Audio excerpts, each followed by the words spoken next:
And happy Monday. Welcome to the Pitch Track Chronicles with Fans Income Family. I'm Uncle Tatch. Here with Rob and Donald. And, the conversation just keeps circling around like a vulture about what we're going to do between second and third base. And as we get, I think we're now 36 days away from spring training. It's kind of getting to that point where, the clock is ticking. I'm sorry, not spring training, but pitches and catches report in 36 days. So usually at that point is when we really start to have more of a solid roster. But with the circling around, I saw that Rob put a thing out, tweeted out that kind of the free agent options are kind of thin. There's nobody that jumps off the page going, that's the fix, except for one name, and that would be Bregman. Because as much as I've stood by saying that I would like to see Jazz continue with third base. I think his arm strength serves him well over there. His natural position is second base. So you do have also that versatility where you kind of are able to shuffle guys around, give off days to guys on the bench. If you want to give Jazz a rest at second, you have an option. If you want to give Bregman a rest at third, you have an option. So I think that Bregman kind of is that last chance, that Hail Mary signing to really wrap up this offseason for one that started off very rough, losing Soto.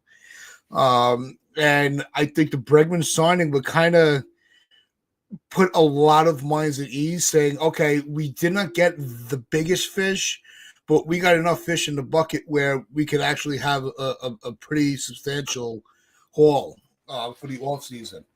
How do you guys feel about, is Bregman really the Hail Mary free agent signing?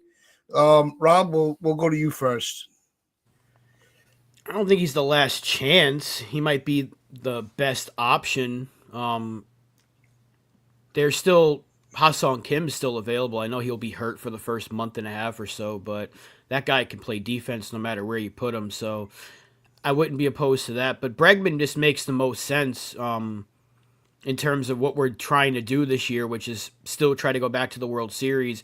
And you want to keep that run prevention way going. And Alex Bregman's one of the best at his position. So it just makes a lot of sense because that would allow you to move Jazz back to second where he is better.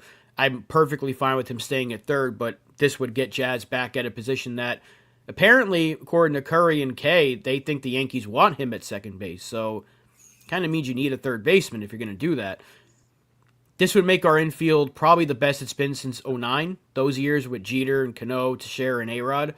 And it would get another big bat because Bregman he checks all the boxes. I know there's some questions about his fit in Yankee Stadium because he did benefit from Houston, but look, we're talking about a guy that's hit the ball very well every time he plays in the Bronx. He beats us up every time we play him. He's a world champion, whether you want to bring up the past and what they did or not. He's won the World Series. He's been a big part of those playoff runs, no matter what they were doing. He always came through in the clutch. It makes sense. He checks the boxes, and according to John Heyman, the Yankees do like him. So I wish the Yankees would just say screw the luxury tax, screw the picks, screw the IFA money. I know easier said than done. This is a guy that would complete this offseason and make, because again, like you said, when we lost Soto, it kind of was like this black cloud, like what are we going to do? Yeah. And so far, I think they have done a phenomenal job at getting life after Juan Soto to kind of jumpstart the next era of Yankee baseball, going run prevention and what they're going to try to get back to the World Series with. I love our offseason so far. You bring in a quality third baseman like Bregman, and it's a complete A+ to me. So I'm hoping that they kind of swoop in and make a move for him. I'm not expecting it, but that would be a very, very smart and necessary signing. Yeah, and it's definitely the signings have been more fundamentally sound. But I want to throw it over to Donald. And Donald, before we do get your first take on it, do want to congratulate you on the success of the debut of Yankified. It was a phenomenal show. Really enjoyed it. The subscribers really enjoyed it. The whole audience as a whole. So salute to you, my friend. and looking forward to next week's show. Thanks, man. I really appreciate that. Thank you for that, and also thank you for everybody that watched it. And I look forward to doing it with you guys in the future. But yeah, let's get back to Bregman. For me, Bregman is the best option. He gives you Gold Glove caliber defense, and he will give you a good quality bat that we need. I still think we're a bat short. He addresses that. He could address some of the on base percentage issues there that we've had, and he gives you a bit of power, a bit of pop. Problem is, I don't think the Yankees want to swim in those waters, and B, I don't think they like his swing for Yankee Stadium. He doesn't have good Yankee Stadium numbers, and I think the Yankees are thinking about that.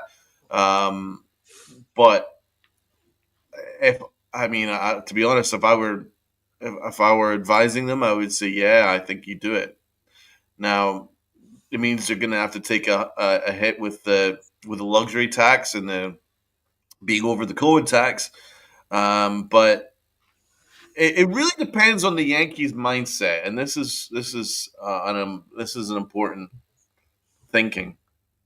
If the Yankees are focused on winning the American League only, right, or being in an like thereabouts in the American League, making sure that they're just like a nose ahead of everybody else, then they probably will not go with him. They'll probably go with a cheap option.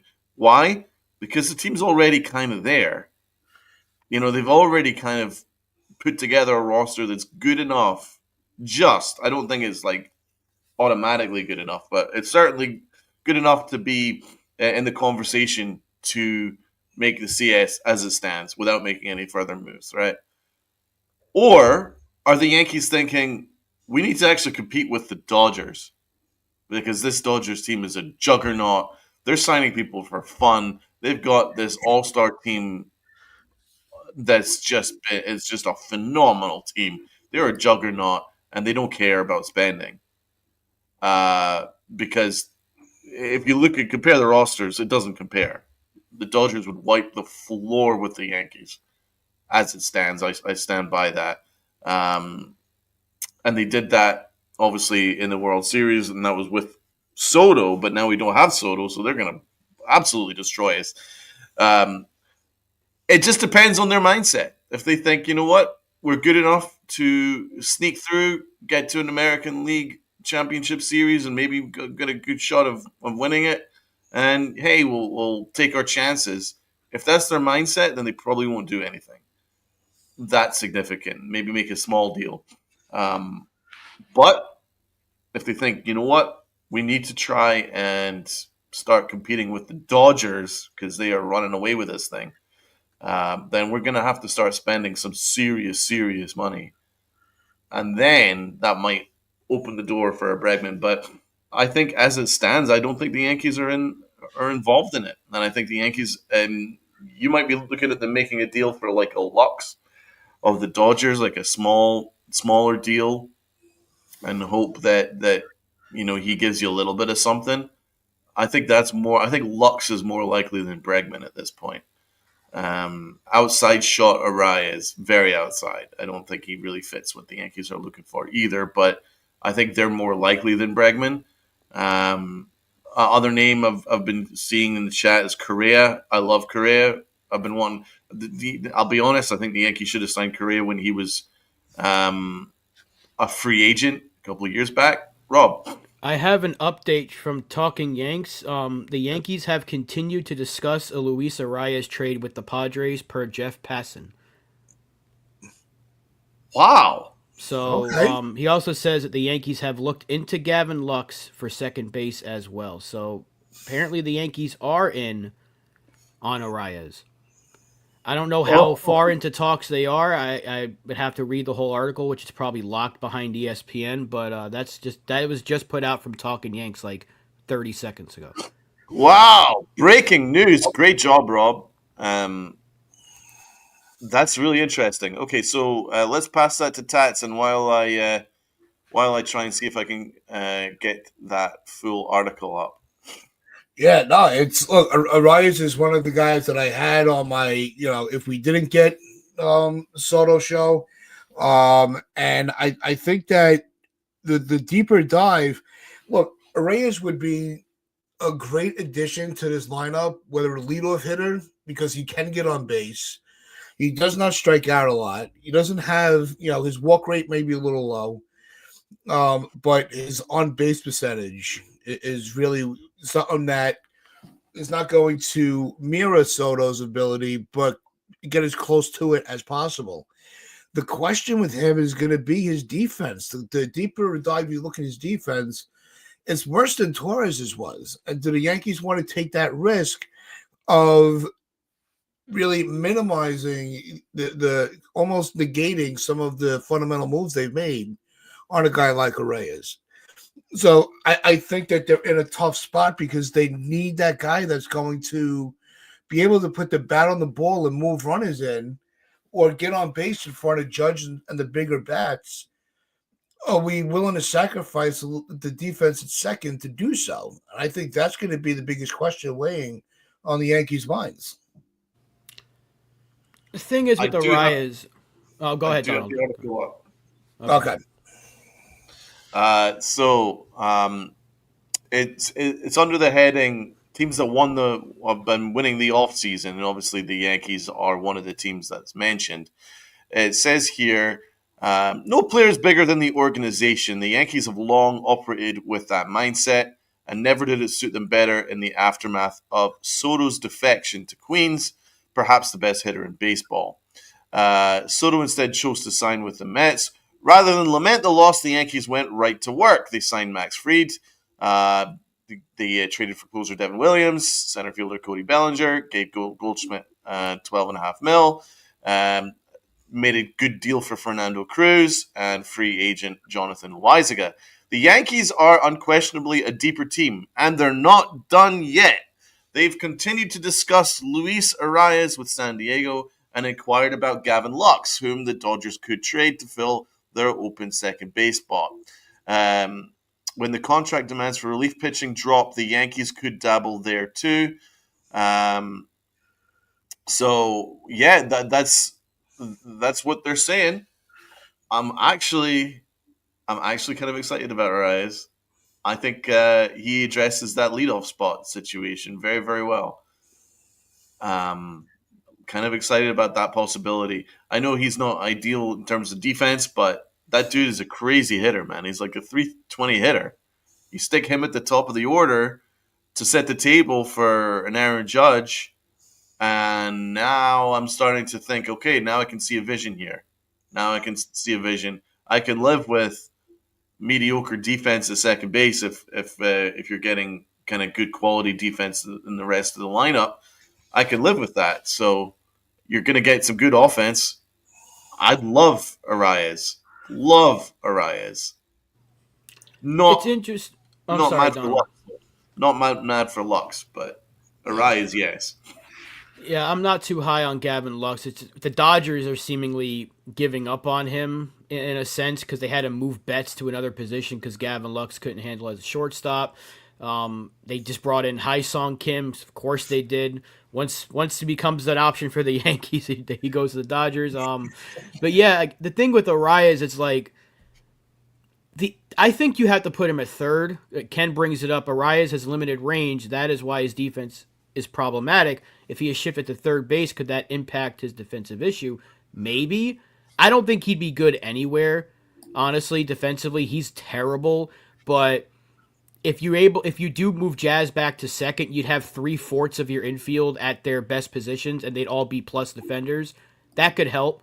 We saw how much having a good first baseman helped when they had to put Odor at third that one year. So maybe that would help Arraez. The thing is, he's gonna make like $15 million. Is he that much of an upgrade over Gleyber Torres? With the batting average, probably, but like he's worse defensively and the base running, they're both pretty bad. He kind of does go against what the Yankees have been doing. However, we do need a leadoff hitter. Yes. We do need an on-base guy, and preferably a lefty, and he checks all those boxes. And it probably won't cost you too much because the Padres, once again, are trying to shed salary, and he's on a rental. So the Yankees they like to go in that direction where the trades they make, they're not having to give up too much of their farm. It could take a relief pitcher or two, especially if you're going to sign two lefties. We have a surplus. This could align perfectly for the Yankees. There's that luxury tax issue because they're already over. How much more do they want to go over? And also, you could try to move Stroman further after that trade to clear That's some the money key. as well. So That's the key. I'm not too I'm not like down on this by any means, but I feel like it does kind of go against what they've been doing. However, they do need a bat, and Arraez is a good bat. 300 hitter, on bases through the roof. He might be a singles merchant to some, but you want a guy that's going to set the table for Judge, Bellinger, and Stanton. Luis Arraez is that guy.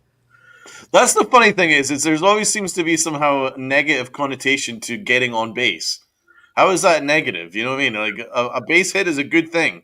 It means you're on base. That's your job. Do you know what I'm saying? It's kind of like how Soto's ripped last year for being a walk merchant.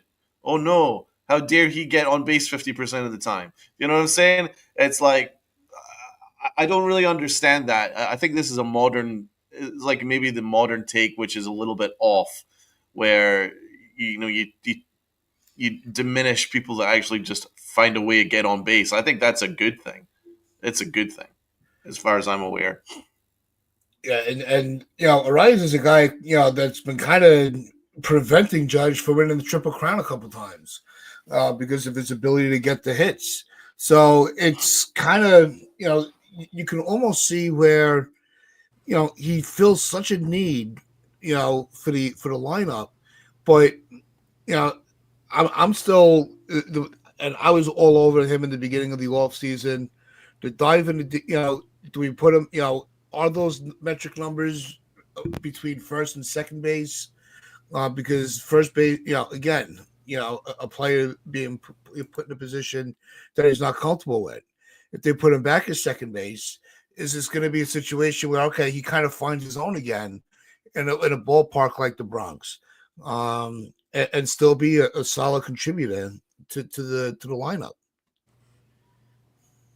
I mean, you never say never, right? He could always be a slightly below average defender this year. I mean, we saw Gleyber Torres go from having a good year at second to being absolutely terrible last season. So, I mean, anything can happen in baseball. And Gregory, we're not the ones who are making up the Arraez stuff. This was just put out by Jeff Passan. Jeff So that's Passan. why we're talking about it. Yeah, so it's not like we just made this rumor out of thin air. This is like an actual thing. That's why we're bringing it up. Look, if they get him, great. Then they've really completed their offense, and then they just got to attack the bullpen, and they're set. If they don't get him, then there's very few guys out there that would be an upgrade. Because I see a lot of people bringing up Michael Massey. I don't think he's available. Matt Vreeling, if the Tigers got Alex Bregman, Vreeling is not that good defensively either, and he's definitely not as good of a bat, I would think, as Arraez. So is he realistically available? So there's only a few guys that are actually on the market. Arraez, and then you look at the free agents like Bregman and Ha-Seong Kim. It's limited. And I don't know how many of them are upgrades. Those three are actually upgrades. The rest are seemingly pipe dreams, and guys like Jorge Polanco, and we saw Josh Rojas go to the White Sox, but none of these guys are really upgrades from what we have. Like Brendan Rodgers would be a slightly bigger upgrade than LeMahieu, but is that what we're looking for? Someone that's slightly better than LeMahieu because you can just pluck somebody off the street and they'll probably give you a better WRC plus than LeMahieu did last year. So you can't just be looking to upgrade from LeMahieu. If you're going to get an infielder, it has to be someone that's significantly better than what you have. LeMahieu's bat speed in like 2022 is like in the 0 percentile. That means that Uncle Tats could stand up and have a better at bat than DJ LeMahieu. So I'm not concerned about upgrading DJ LeMahieu. So obviously, where we're at right now is with the Cohen tax is like we're at the 303, right? So we would need to look into the money aspect. So Arraez is free agent in 2026.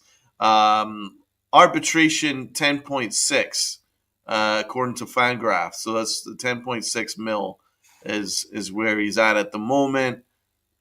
If you shed Stroman, if you could get a team that could eat, say, 80% or 75% of Stroman's contract, then the Yankees will be right there, if not under the Cohen tax threshold, and still be able to add um, Luis Arraez and stay under the threshold. A lot of it is contingent on moving Stroman, though. Stroman is a must. They have to find a way to move him. I think it will happen because I really believe that once the first round of free agents are gone, there will be a needy team that needs to fill some innings, and Stroman can do that. Um, he's a fourth, fifth starter at this stage, but you could do worse. He's not a complete and utter disaster. I think he could do worse. So I'm hoping that some team might bite there. But I think Arraez makes some sense. Defensively, not great. I'm not gonna blow smoke up anyone's ass. It's not great, but we endured Gleyber Torres, and I don't know if he's any worse than Gleyber Torres. Yeah, and metrically he is. If you look Really? at the metrics, yeah, he was playing a terrible first base. That goes back to Ken's earlier point yeah, that maybe if they put him at third or something like that, it could help him. Because again, the Padres infield was good last year, but they had to play Arraez at first because you weren't moving Machado. They already had to move Bogarts. They had Kim play short. And I think Arraez was actually DHing for them a little bit because they had Cronenworth. I'm not too sure if there are any Padres fans here. Let me know. But if you put Arraez at third and the rest of your infield is sound, you can probably live with that because most of our defense is going to be legitimately Gold Glove caliber, with the exception of left field because Dominguez is going to be learning on the fly, which I'm fine with giving him that job. And then you have Arraez, who's a liability. So I don't think it really matters where you put Arraez. You know the defense is not going to be great. But if he has a good shortstop for his double play tandem, if he has a good first baseman to throw to, which he does in Goldschmidt, that would help him out. I think you can do far worse. And I'll tell you this, if they went and got Gavin Lux, I wouldn't be too happy about it. If they got Arraez, I'd be like, all right, we got a leadoff hitter. Let's roll. So I know the defense is a huge question mark. It's a massive question mark. And yeah, 19 comment, you're right. I don't know why they gave Christian a contract if we're kind of tight on the budget. $5 million for a fourth outfielder? I don't know. I've got Arraez's baseball savant page up. If that's coming up for you guys, Yeah, there it is. there it is. Right. Look at that fielding, I'm telling you. Look at the fielding. Oh my God. I don't even know. It's actually literally impossible to have worse range. The 1 percentile. That's actually the first time in my life I've seen anybody in the 1 percentile in something. That's really impressive. Arm strength 12th percentile. Okay, right. You might be right there. that's really bad. He's terrible defensively. Let's look at the base running. 30th percent. Jeez. Okay. All right. Okay. That's not He ideal. basically But then- he's your leadoff hitter because you need someone to set the table for Judge, Bellinger, and Stanton. That's Right. basically it. You're not getting him because we think he can be really good at third. No, you're getting him. He's not stealing your bases. He's getting on base and he's going to score a lot of runs with the big bats behind him. So that's And that really all makes you're sense. getting him for. Yeah. But look at those beautiful reds right there. The dude doesn't strike out. Yep. 100th percentile in strike and K percentage. So that dude, literally no one better than him in terms of not striking out. I love that. I hate people that strike out too much. I've got a big thing against it because I'm old school. Whiff percentage, never whiffs. 100 percentile. Guy makes contact all the time. That's great. Squared up percentage, 100 percentile. That's a good thing. That means that he has no issue squaring up on the ball. He's the best in baseball at it. And sweet spot percentage, always finds a sweet spot. 98th percentile is good. And expected batting average, 98th percentile. That's some crazy stuff right there. So you're not going to get power from him. We don't need power from him. But he's going to get on base. He's going to constantly make contact, and he's never going to strike out.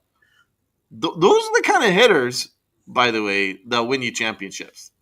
Because that's a kind of a hitter that the Yankees have been shying away from for years, and it's been kind of issue that I've had with the Yankees, that they've been shying away from just pure contact hitters, and I think that's an underrated aspect because when you're in the postseason, it's usually the dudes that strike out too much that get you in the hole a little bit. If you get guys that constantly make contact, you're in a good spot. You can drive in runs that way. You can set the table that way. Put pitchers under pressure. Good things tend to happen.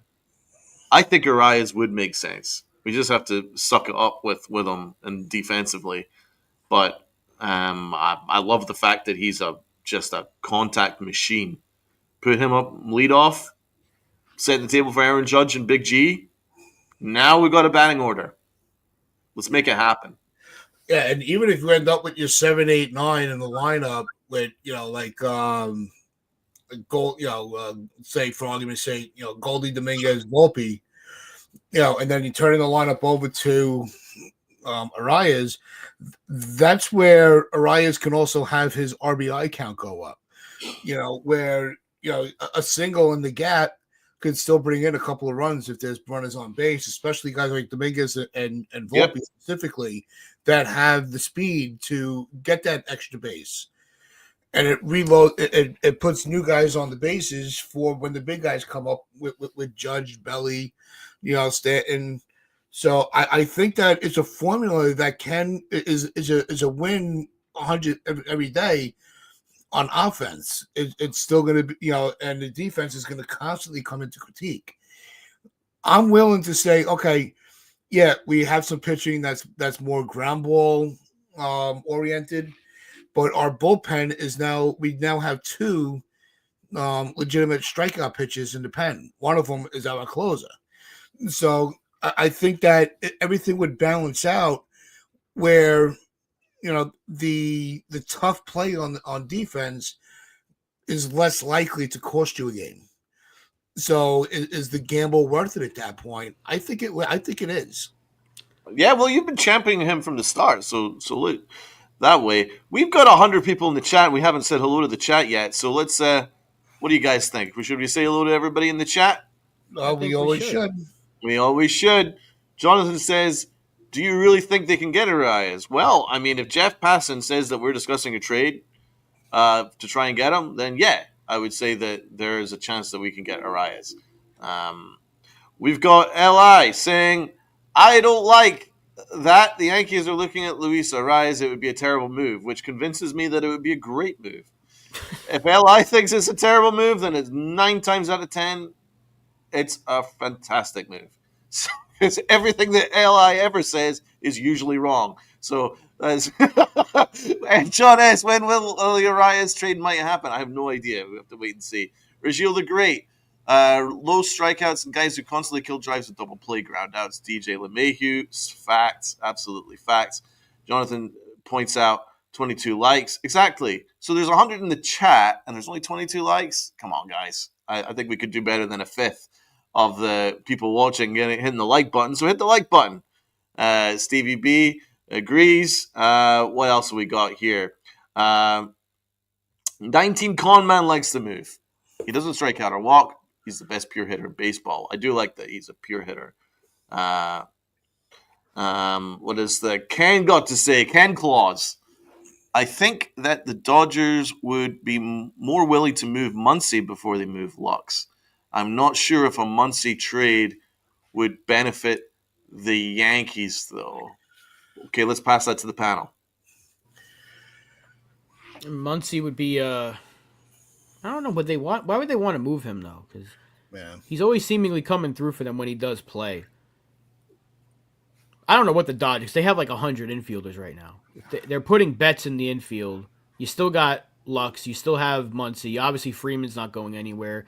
And then you have Kim, who's going to be like a utility guy for them. They had to move somebody, and that's why Gavin Lux can probably still get them a decent return because he is still a young player. It's interesting, though. I'm not too sure about Muncy. How old is he now? Like 34, 35? Yeah, it's a veteran stage. Muncy's not a player that really jumps off the page. He was hurt last year, too. Yeah, I don't see where he fits into where he solves a problem, other than just getting a roster guy. I wouldn't really go crazy with Muncy.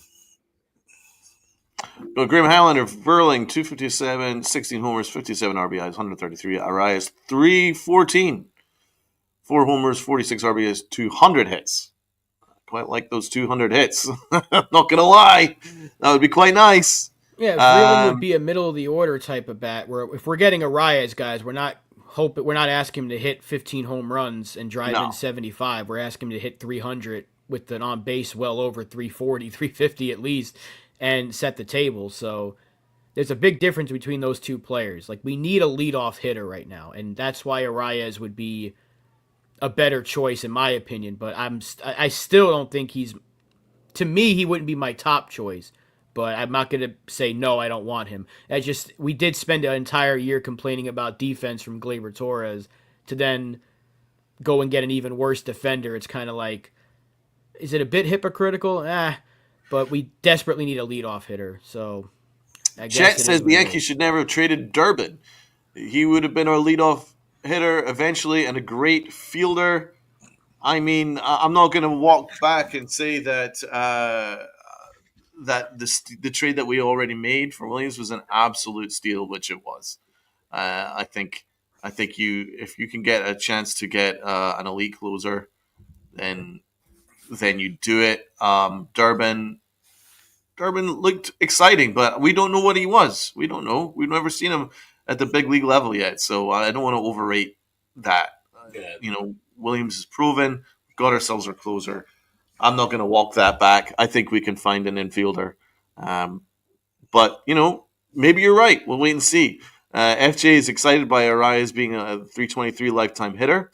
And 118 OPS plus. So that's considered way above average, the OPS plus. What's Acevedo got to say? Even if they get Arraez, they need to keep Judge third, because otherwise that bottom of the order will be too weak. So he's saying Arraez, Bellinger, Judge, Wells. Okay. Stanton, Jazz, Goldschmidt, Dominguez, Volpe. You got Goldschmidt batting seventh. I don't know if Goldschmidt would bat seventh.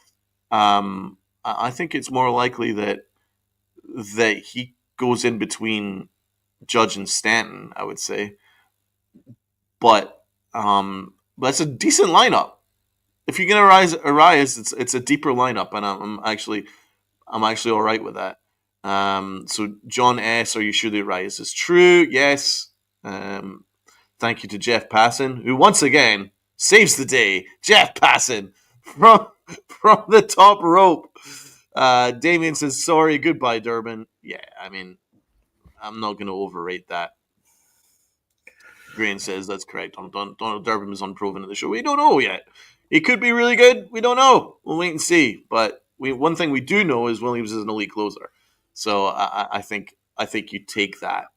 And I think it was considered a steal for the Yankees. So we look at this. We got 107 in the chat. That's what it's all about. A big thank you on a Monday morning. So you guys have hit the like button for us. That would be awesome. Let's pass it to Rob. What are you thinking, my guy?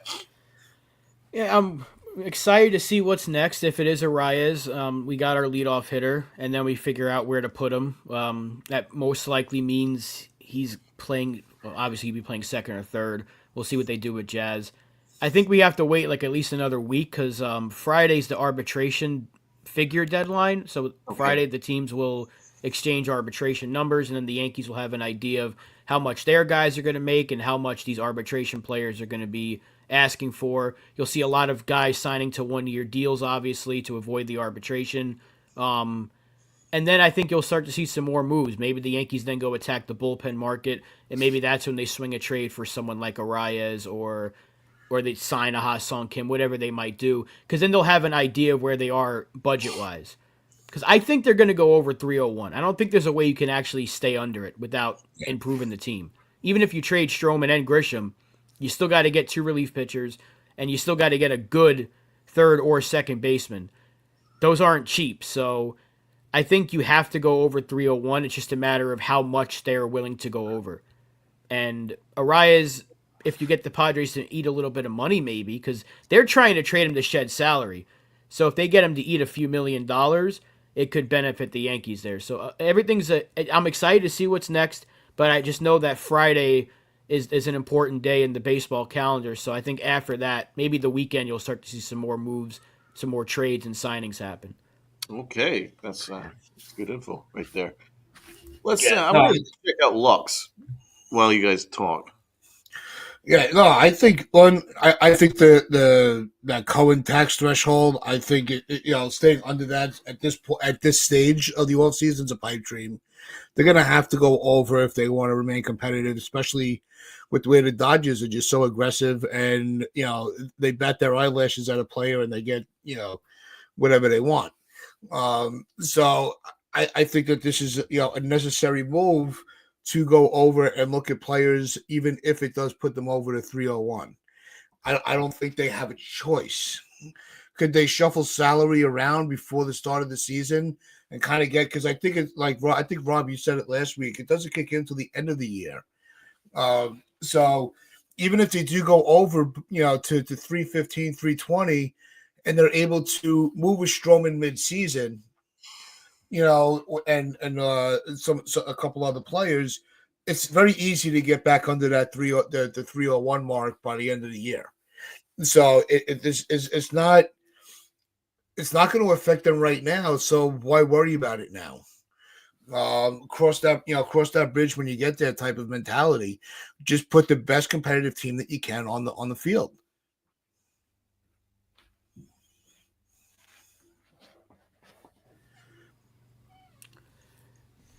I agree with that. I definitely agree with that. Put the best team out there because the fans expect it. You want to give the fans a reason to believe that you can get back to the World Series. Obviously, they could easily just go out and spend the money on Bregman, but it's probably not going to happen.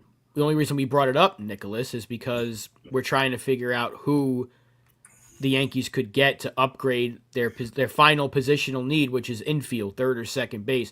Bregman's still sitting out there, and he only seems to have like a 2 or 3 team market.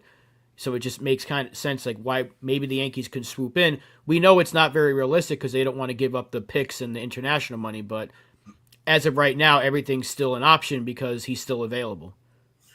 Yeah. You brought up how Friday's an important day. I think over the weekend we're going to see a movement of trades, but as far as free agents coming off the market, that's at a standstill at this point until Sasaki makes his decision on where he's signing, because then teams are going to know where their IFA budget is. So it's and they don't want to give up the draft picks. As much as some people like to downplay the baseball draft, because one, it's got 1,000 rounds to it, and it's not like you see these. It's not like compared to football or basketball, where you're seeing these guys all the time on a Saturday.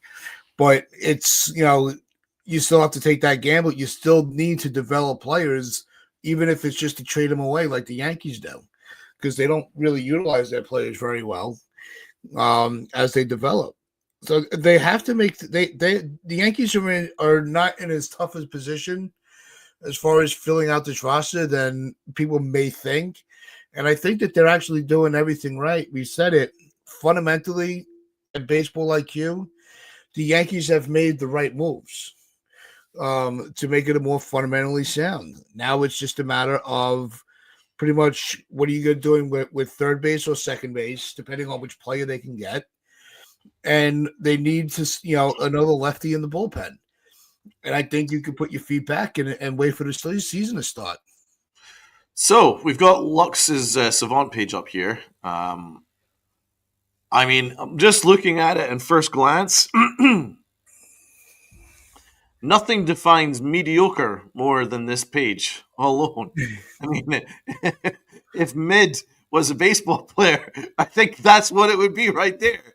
It's like, all right, nothing's particularly egregious. It's just like very much middle of the pack, right down the line. I think the Yankees can do better. But obviously, let's look a little bit more in depth. I like the fact that he's he his chase percentage is in the 85th percentile, so that's really good. That's the only thing that he really excels at. The rest, it's all just very much kind of middle of the pack. So batting run value is considered average. His base running value is considered slightly above average, but basically average. Fielding run value is bad. So he's not even a good fielder to make up for the fact that he's so average. So that's why I'm not very high on that. Also, really horrible arm strength, 7th percentile, and range is really bad too. That's considered below average. Sprint speed's considered average. So yeah, everything is just basically considered either slightly above or slightly below average. Where do you guys sit on Gavin Lux? It's go ahead, Rob. If it's between him and Arraez, I'm taking Arraez. Yeah. Because they're both not good defenders. Lux is better than Arraez, but it's like, at that point, you're just picking between two bad defenders, and the bat on Arraez is much better to make up for the lack of defense. So if it's between those two guys, which I'll be honest, I'm not too high on either one of them, I would take Arraez. And John, we don't know. We don't. If something breaks, we'll let you know. But as of right now, everything is just speculation. John, please, we will. Sounds excited. John, I get you're excited. But if something happens, we will be telling you, and we'll have it out. If it happens in the next 17 minutes, we'll be sure to let you know, or you'll see it on Twitter. But as of right now, nothing has happened, John.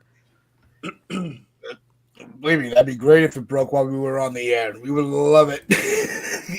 But no, I still think,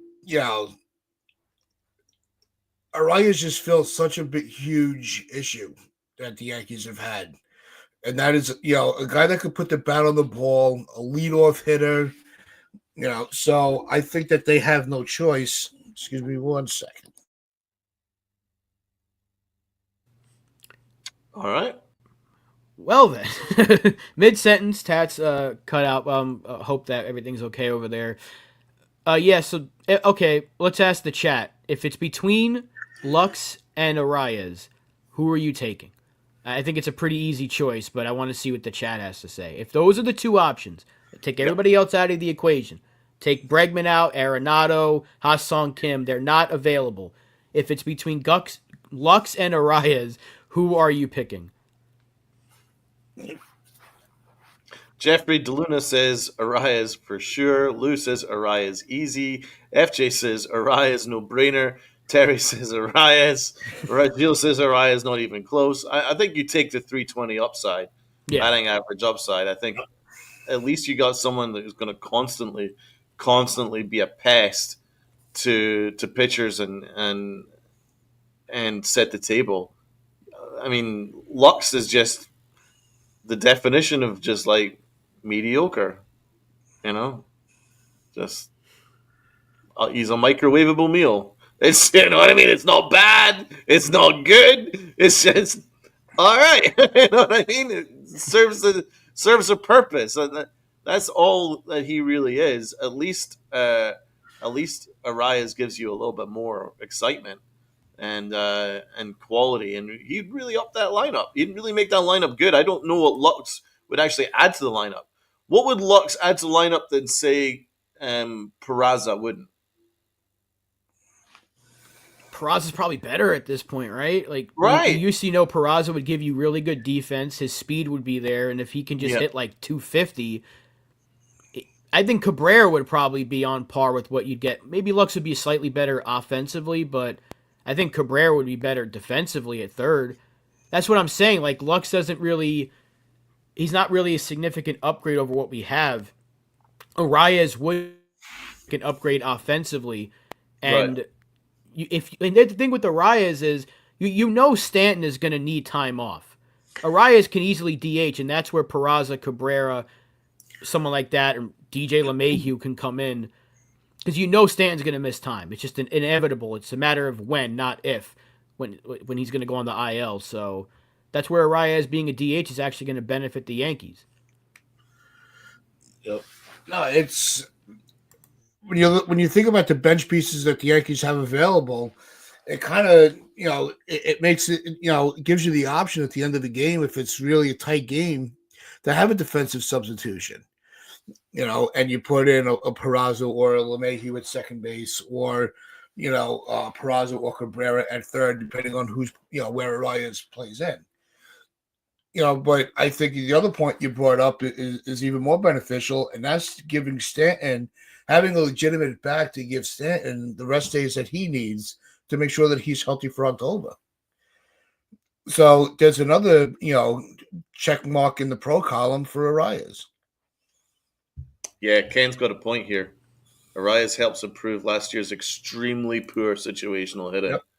That's a very, very good point. Graham says locks is cheap. That's the only upside. Absolutely facts. I agree with that. I want to say a personal. I'm so sorry to hear, John, that you lost your pup to a cottonmouth. Jesus God, that's frightening. That's terrible, John. That is absolutely frightening. Where do you live, John? Is it? I mean, jeez.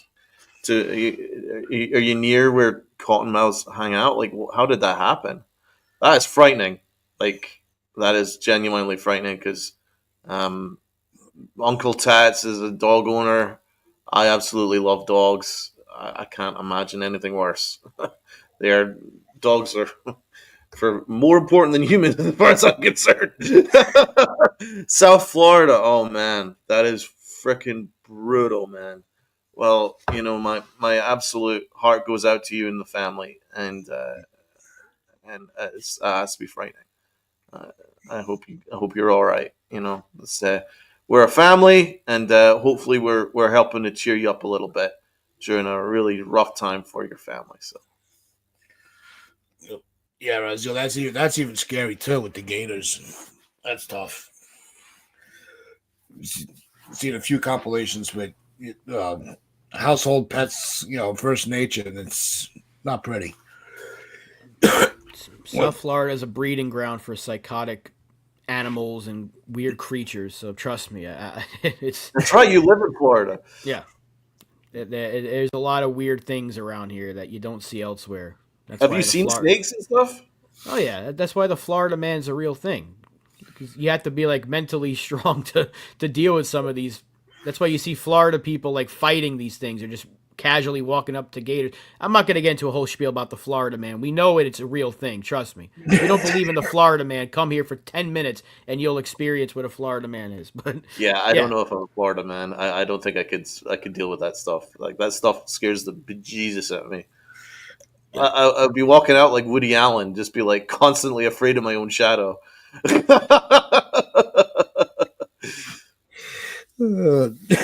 like in those cards, with the big cloud of dust as Donald is running for his dear life. I mean, all of us, to be honest with you. Yeah, but in all seriousness, though, John, he reached out to me yesterday. I am very, very sorry for your loss because I lost my dog too, like not too long ago, a few years ago, and it sucks. It's a terrible feeling. You'll take your time to get over it, but it's never easy. So we do send you our deepest condolences because that's never easy.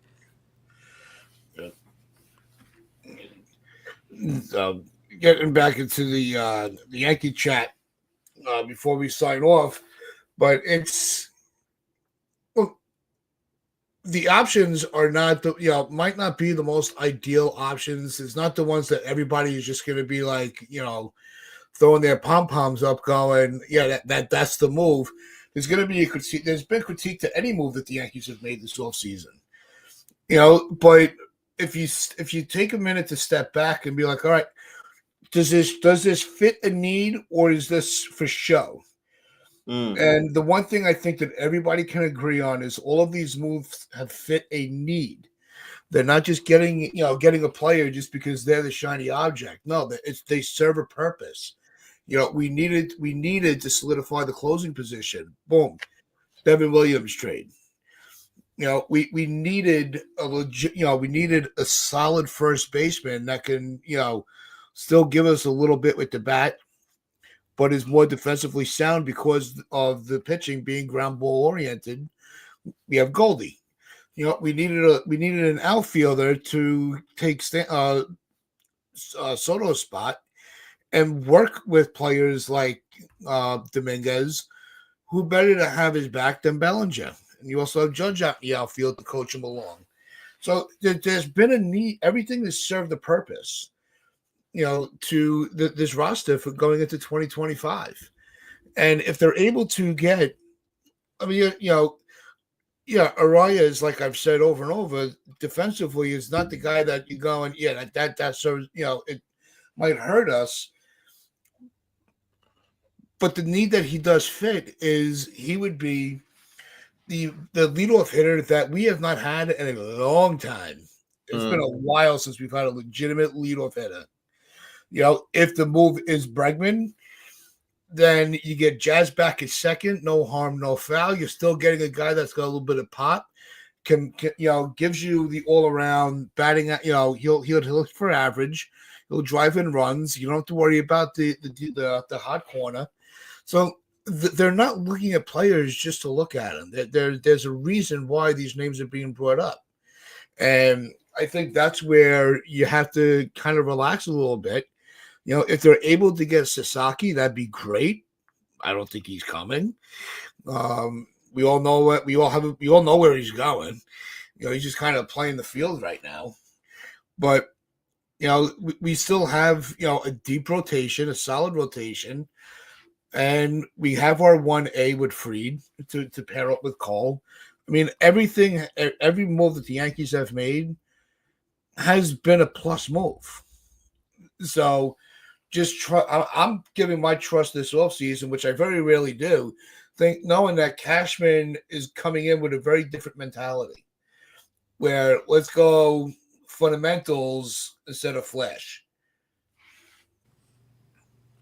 That is true. That's all very true. The one thing is, like, Arraez kind of poo-poos on that whole fundamental thing because again, how many times are we going to bring up what happened in the World Series, that one instance where Soto couldn't get to the ball and then Torres couldn't handle the ball coming into the infield, and that's like on rewind constantly in my head. It's like that clown music's playing and that's on a loop, and that fifth inning is constantly on a loop, and we're just like, fundamentals, fucking fundamentals.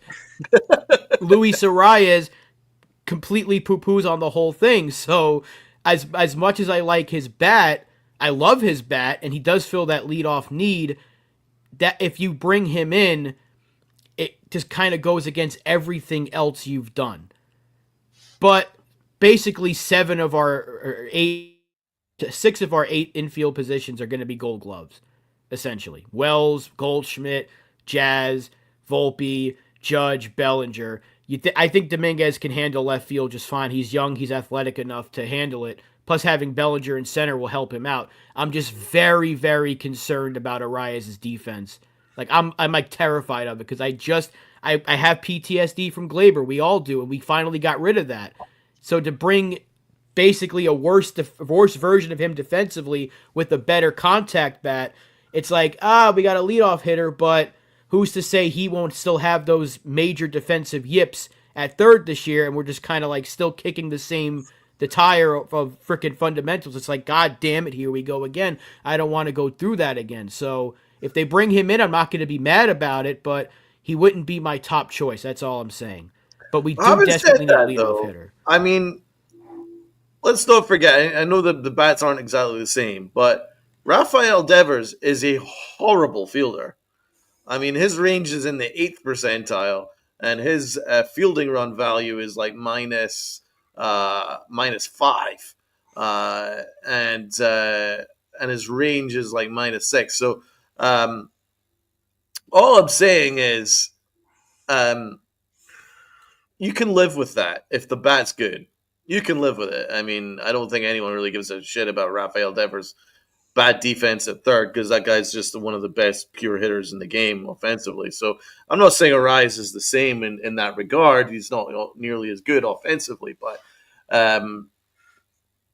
for what we're asking for him to do, got bat 320 and all that stuff, I can live with some below average defense at second base. I can. If you have good quality fielding elsewhere all around the roster. I think the biggest reason why the Yankees sucked last year in terms of defense was everybody was out of position. Yep. And so it wasn't just like if everybody was in the right position and you had Gleyber Torres, I don't think Torres would have been nearly as much of a problem as he was. But when you add the fact that Aaron Judge was out of position and then Jazz was out of position and we didn't have a first baseman and we didn't have a third baseman and then you had Soto playing right field and he's not a very good right fielder, and then it goes on and on and on. I think then that's how we got to where we got, where it became like meme-worthy, like hilarity whenever we tried to field the baseball. I don't think it would be quite as much of an issue, say, if we had quality fielding everywhere else and we just had Luis Arraez kind of stinking up the joint defensively. I can live with that. As long as he bats me 320, I could live with some below average defense as long as everyone else is on board.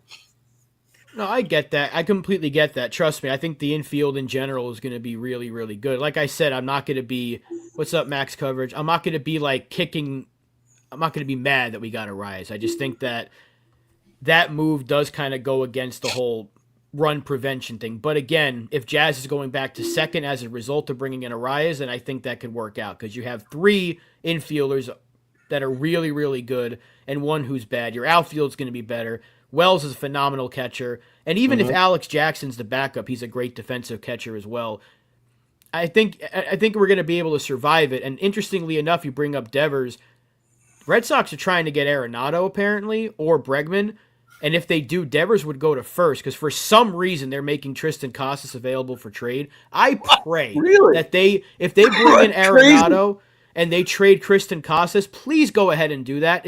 Get this guy out of the division. I am so sick of Tristan Casas. That guy is so freaking good. If they got rid of him, I would be like, thank you, Red Sox. But that's apparently what they're trying to do because they want to move Devers to first because of how bad he is defensively. They can't DH him because they still have Yoshida. But it is interesting you brought up Devers because they're actually trying to get a third baseman to move Devers off of third. Wow. Right. And I think I saw that Arenado would approve the trade to Boston. Right, yeah. Apparently that's one of his preferred destinations. Come to fruition. Yeah. That would be a formidable lineup. Yeah. But sometimes the Red Sox make moves that just don't make sense, i.e. trading Mickey back for Verdugo. And that's an all-timer. That is an all-timer. And the Bleacher Report was teasing this morning that Baltimore's looking into getting Castillo from the Mariners. They're looking at they're interested in putting a trade together. Well, they desperately need pitching. So we're getting that. Look, they realize pitches and catches are 36 days away, like we said earlier. These teams are going to start waking up and making some moves. It was nice that the Yankees were as aggressive in the beginning of the offseason to kind of get the pieces that they did before the holiday, because this is usually when things kind of tighten up a little bit. And then you start, teams start playing on desperation, and it alters the packages available. Yeah. So why did they give Morton $15 million? That's why I think you can easily trade Stroman right now. I don't get it. That's crazy. $15 million for a 40-year-old pitcher? You tell me we can't trade Marcus Stroman right now? Like, he's $16 million. He's better than Morton. Yeah, if you eat $3 million of Stroman and the Yankees have to pay if the team that takes him on has to pay $15 million, I mean, someone's got to take that contract. That's why I think the Yankees are just waiting. They're waiting to move Stroman. They need to get bullpen arms, and they're waiting for these arbitration numbers. I think after Friday, you're going to see a lot of moves happening because we're getting closer. It's still a ways away from pitchers and catchers, but teams like to have their rosters in order at least by the start of the month of February. So this way you get spring training invitees and all that. The Yankees, I think this weekend you could see a lot of movement. I'm hoping at least because it's been pretty dry ever since the who the hell was our last move? Goldschmidt. So Yeah. It's been pretty dry. So I think we're all kind of fiending for a move. But this Arraez news is interesting. That means that if Passan wouldn't put it out unless something was like, It's formidable. Yeah. yeah. So maybe something will happen in the coming week. Yep. Yeah, it's going to be interesting, and maybe we'll have the decision on that before Wednesday. Hit the like button, people. We've only got 29 likes. Come on, guys. We've got like 115 people in the chat. Everybody hit that like button. We've got AOG in the chat saying hello. What is up? What is up? What is up?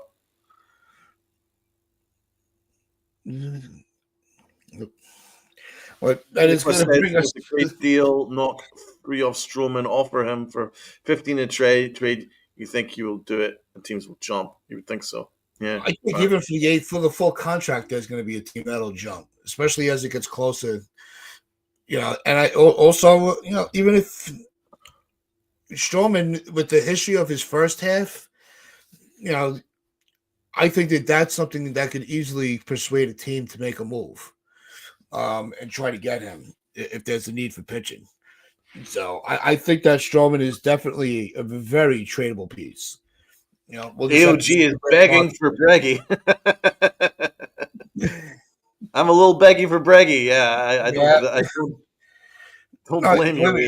It would solve a problem. It really would, and that's all they've been doing is they've been, Arraez would open up another problem, but with a late inning, defensive switch, not the worst option to have if we're able to get a guy. Stroh is not better than Morton. No, I don't say. I'm not saying. I think the contract itself, Morton, I think is still really good. They're both 4 ERA pitchers, and Morton's like 7 years older than Stroman. So, in that regard, Stroman's probably a better choice than Morton. That's all I'm saying, Damian. I know Morton's got probably a better track record recently, but you're telling me if a team just gave 40-year-old Charlie Morton $15 million that nobody wants to add Marcus Stroman. I'm not saying to anyone that the Athletics are adding money, and all of a sudden now they want to add payroll. Yeah, trade him there. San Francisco needs pitching. They missed out on Burns. They might miss out on Flaherty because apparently there's a lot of teams that are in on him now.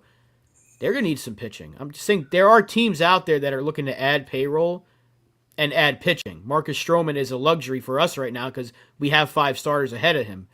That's where the Yankees getting freed is so big because it allowed us to move Cortez for a closer, and now we can move Stroman's money to free up the budget for other additions. So Cashman's got a few things left to do, but the way he operated early on this offseason, like immediately after Soto left, it has allowed him all this time to make these other moves. So that's why I'm really happy about this way this offseason's gone, because now we have a month to maybe go get Arraez, or maybe they go back in on Bregman or Ha-Seong Kim, whatever they might do, and get 2 bullpen arms, and we're good.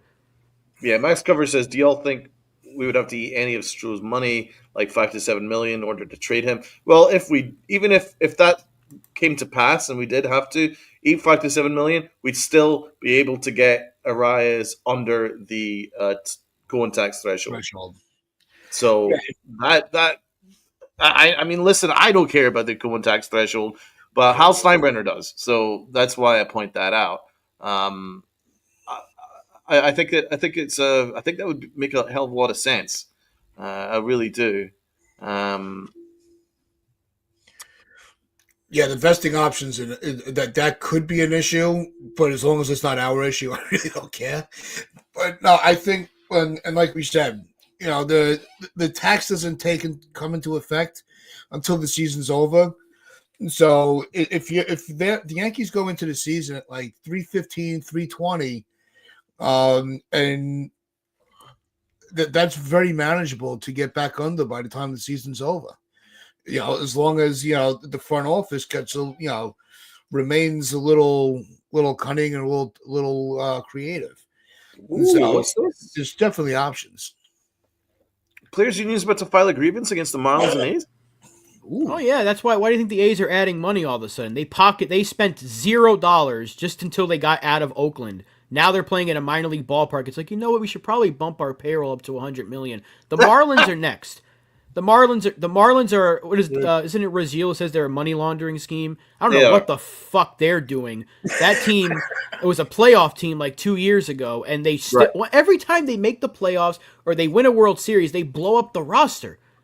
That organization, this is why they have a nice stadium and nobody goes unless it's the Right. World Baseball Classic. That team is a joke. I wish I can go to more. I don't want to go to Marlins games. That team stinks. That organization stinks. Derek Jeter was smart. Kim Angle was smart to get the hell out of there because they don't know what the fuck they're doing. And they're going to get a grievance. They don't spend money. Look at their payroll. They're trading guys like Jake Berger, who cost you like nothing on your payroll. It was actually a good player for them last year, a solid piece. They got rid of him. Screw him. We don't need him. That's why I would call them up to try to get Andrew Nardi because they just would trade anybody. They have like one player under like an actual contract. That's Sandy Alcantara. Everybody else is arbitration and pre-arbitration. It's wild. I go and look at their Fangraphs payroll. You got one player, literally one player that's got like a full-on contract and he's hurt. So like it's wild what they're doing in Miami.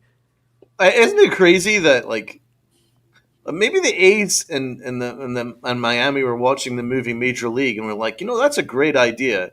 Let's just blow up the team, deliberately not spend, deliberately get rid of your best players, and deliberately ruin your franchise in order to sell it.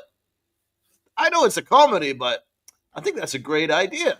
That's exactly what they've followed it to the letter. That's exactly what the A's have done to the letter. It's freaking insane. Yeah, we're gonna have to keep an eye on that because that's gonna be interesting. What happens with those teams, and like Graham's saying, the Rays might not be far behind. But the Rays actually find a way to stay competitive. Yeah. The Marlins have one good year and say, all right, that's enough. Blow it up. yeah, the Rays don't tank their seasons intentionally, or perceived to be intentionally, like the Marlins and the A's. Like they just let their teams go to shit. Yeah, the Marlins payroll is right now projected $66 million. That's only like 15 million, not even 10 million more technically than what Soto's making himself. So come on now, like the Miami Marlins need to be investigated. You're telling me the Miami Marlins don't have money? It's Miami. Like Right. you can make money out the ass if you put a good team out there. Bandwagon fans, trust me, bandwagon fans exist. Every time there's a New York team, you got all of a sudden people wearing Marlins jerseys saying, go back to New York because they did nothing else to do. So, yeah, bandwagon fans exist. You put a good roster out there, people will go to the stadium because it's a beautiful stadium. It's one of those places you can just walk around and you can still see the entire game. But they don't want to invest in their team, so I don't blame nobody for wanting to go. There's so many other things you can do in Miami. Maybe not go see a Heat game, but South Beach for crying out loud. There's plenty of sights to see in South Beach. But that's going to wrap things up for us today. We hope everybody enjoyed the conversation. We enjoyed having you guys along with us. We will be back Monday at 10 a.m. as always. So make sure you hit that like button. Wednesday. Today's Monday. Did I say You Monday? watched the Lions game last night, which was Sunday. So today is Monday. Remember your days of the weeks. So here Yeah, we go again. Welcome back to kindergarten. Monday, Tuesday, Wednesday, Thursday, It's the Friday. hour mark. We all know the rules. So, we will see everybody on Wednesday. So just make sure you hit that like button, hit that sub button, share this out, your friends, your family. The Strangers on the Corner. It's been the Pitchlight Chronicles, where fans become family. So with those pinstripes of pride and play on.